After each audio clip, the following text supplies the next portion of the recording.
approached development with the idea that hybrid systems and turbo systems are the same in that they both serve to boost the engine that forms the base. A hybrid system boosts the engine using electricity. A turbo engine is boosted using air. The only real difference is whether it's done by using air or electricity.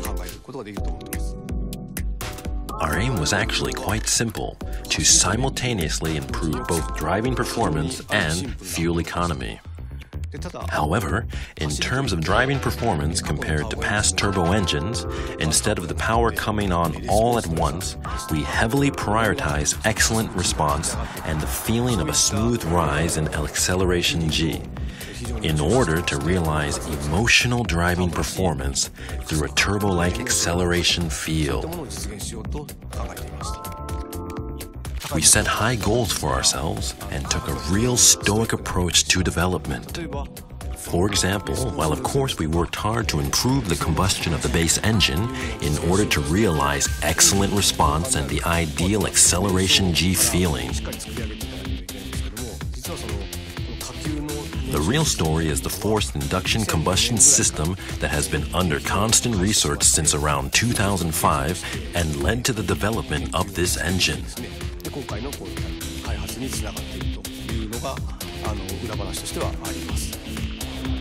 I've mentioned before about smooth, continuous acceleration, but in specific terms, this can be described as the G-curve. We imagined the ideal curve first and then pursued development to achieve it. We've realized an acceleration G-curve that climbs smoothly and cleanly. In terms of fuel economy measures, we repeatedly made small improvements of fractions of a percent in the same way as the hybrid system. We also developed a stop and start system that suppresses idling right until the accelerator pedal is pressed. For both hybrid and turbo systems, regardless of how much performance they offer, it is meaningless if that performance cannot be demonstrated to the world. So of course, we perform test drives of over 1 million kilometers, an extremely long distance. I think this kind of testing firmly establishes the unrelenting quality and the reliability of the NX. Development of a hybrid system always involves starting over for noise and vibration, which goes against fuel economy. I've always thought that it would be better to spend time on developing performance rather than waste it on redoing work. Therefore, when I was put in charge of the NX hybrid system, I decided to attack this problem head-on. I set the key phrase, "He who controls noise and vibration controls fuel economy."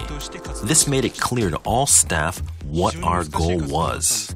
It was a very difficult task. We identified the symptoms and mechanisms that caused the various noise and vibration problems so the phenomena could be predicted at an early stage, enabling measures to be taken sooner. Nobody has tackled this difficult subject before, but we managed to summarize our work in a 70-page booklet that influenced every facet of NX hybrid development. The result of this effort enabled us to focus on improving dynamic performance and fuel economy.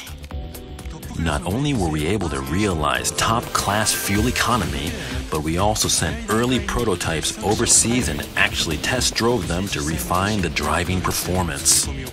For example, we confirmed towing performance on European mountain roads and driving performance on steep inclines at high altitudes in the United States.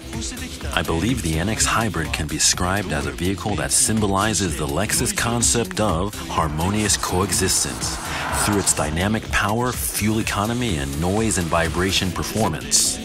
I really want everyone to drive the vehicle and experience the harmonious coexistence of Lexus.